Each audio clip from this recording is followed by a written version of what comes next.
ભાવનગરના કોટામોઈ ગામે ખેડૂતે વાવેલ મગફળીના પાકમાં મુંડા નામનો રોગ આવી જતા મુશ્કેલીમાં થયો વધારો। 12 વીઘામાં મગફળીનો પાક નિષ્ફળ જવાની ભીતિ। ભાવનગર, અમરેલી, બોટાદ સહિત સૌરાષ્ટ્ર તેમજ ગુજરાતભરમાં આ વર્ષે મગફળીનું વાવેતર વધુ જોવા મળી રહ્યું છે। ખેડૂતો દર વર્ષે કપાસ, મગફળી અને ડુંગળીનું વાવેતર વધુ કરતા હોય છે, ત્યારે આ વર્ષે પણ વધુ વાવેતર કરવામાં આવ્યું છે, પરંતુ આ પાકોમાં રોગો આવવાના કારણે પાક સંપૂર્ણ નિષ્ફળ જવાની ભીતિ સેવાઈ હતી, જેમાં ખાસ કરીને મગફળીના પાકમાં મુંડા નામનો રોગ કે જે એક જ પ્રકારની જીવાત છે જે વધુ પ્રમાણમાં જોવા મળે છે, જેના કારણે મગફળીનો પાક સંપૂર્ણ નિષ્ફળ જાય છે।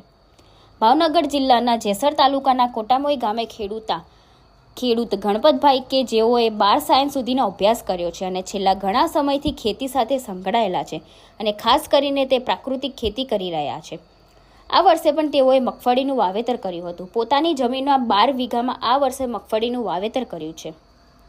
પ્રાકૃતિક ખેતીમાં મગફળીના વાવેતરમાં મુંડા આવી ગયા છે, જેના કારણે હવે તેનો મગફળીનો પાક ધીરે ધીરે નષ્ટ થવા લાગ્યો છે। ખેડૂતે આ રોગને નિયંત્રણમાં લાવવા પોતે પ્રાકૃતિક ખેતી કરતા હોવાના કારણે ઓર્ગેનિક દવાનો ઉપયોગ કર્યો છે, જેમાં બ્યુ સહિતનો છંટકાવ કરતા છતાં પણ કોઈ પણ પ્રકારનું મગફળીનું નિયંત્રણ જોવા મળ્યું નથી અને મગફળીનો પાક નિષ્ફળ ગયો છે। ખેડૂતે 12 વીઘામાં 10 મણ જેટલા મગફળીના બિયારણનું વાવેતર કર્યું હતું। આ વર્ષે મગફળીનો પાક નિષ્ફળ જવાના કારણે તેઓ 1,50,000 સુધીનું નુકસાન થશે। મુંડાના નિયંત્રણ માટે પ્રાકૃતિક ખેતીમાં આંકડાનો પોટાશનો ઉપયોગ કર્યો હતો। જીવામૃત, અગ્નિસ્ત્ર સહિત ઓર્ગેનિક દવાનો ઉપયોગ કરવા છતાં કોઈ પણ પ્રકારનું નિયંત્રણ આ રોગમાં આવ્યો નહોતો।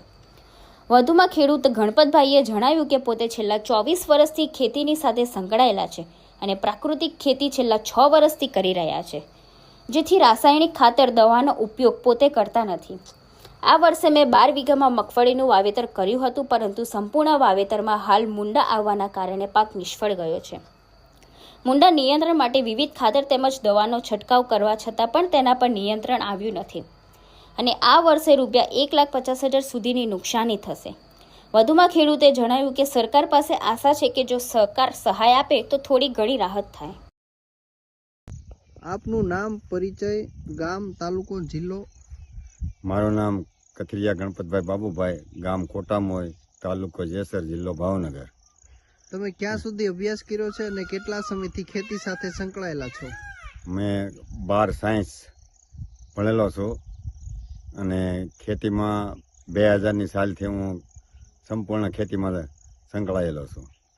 તમે જે મગફળીનું વાવેતર કર્યું હતું, કેટલા વીઘામાં વાવેતર હતું મગફળીનું? મારા મગફળીનું વાવેતર 12 વીઘામાં હતું। એમાં જે રોગ આવ્યો છે તે રોગનું નામ શું છે અને તમે કેવી મહેનત કરી છે એની પાછળ? હું પ્રાકૃતિક ખેતી 2019થી કરું છું, રાસાયણિક કોઈ વસ્તુ વાપરતો નથી। એટલે પ્રાકૃતિક ખેતીમાં જે બિવેરી આવે એનું 2 વાર મેં ડ્રેસિંગ કર્યું મુંડાને મારવા માટે, પણ એમાં કોઈ કંટ્રોલ થયો નથી અને મારી મગફળી બધી ફેલ થઈ છે। કેટલા વીઘામાં તમારી મગફળી ફેલ થઈ છે અને અંદાજિત તમારે નુકસાન કેટલા થશે, કેટલા રૂપિયાનું? મારે મગફળી 12 વીઘાની ફેલ જ થઈ છે અને નુકસાન ગણો તો હું 10 મણ તો બિયારણ લાવ્યો હતો। એટલે પૈસામાં ગણીએ તો કેટલા રૂપિયાનું અંદાજિત ખોટ આવશે આ વર્ષે? 23,000નું તો બિયારણ થાય। આ વર્ષે મારે ખોટ તો અમારે 1.5 લાખની ખોટ થશે। તમે આના નિરાકરણ માટે કઈ આનું જે જતન કરવાનું હોય તે કર્યું હતું? આના માટે નિરાકરણ માટે મેં આંકડાનો પોટાશ બનાવીને ઉપયોગ કર્યો, જીવામૃત બનાવ્યું, પછી અગ્નિઅસ્ત્ર બનાવીને છંટકાવ કર્યો, પણ કોઈ કંટ્રોલ થયો નથી। આ બાબતે તમે સરકાર પાસે કોઈ સહાયની આશા? ટ્રાયકોડરમાં પણ મેં આમાં આપેલું છે, એનો કોઈ પરિણામ મળ્યો નથી। આ બાબતે તમે સરકાર પાસે કોઈ સહાયની આશા રાખો છો કે? સરકાર પણ જો સહાય આપે તો મને થોડી ઘણી રાહત થાય એવી આશા તો રાખું છું, પણ સરકાર જો કંઈ આમાં ધ્યાન દે તો હું પ્રાકૃતિક ખેતી કરું છું।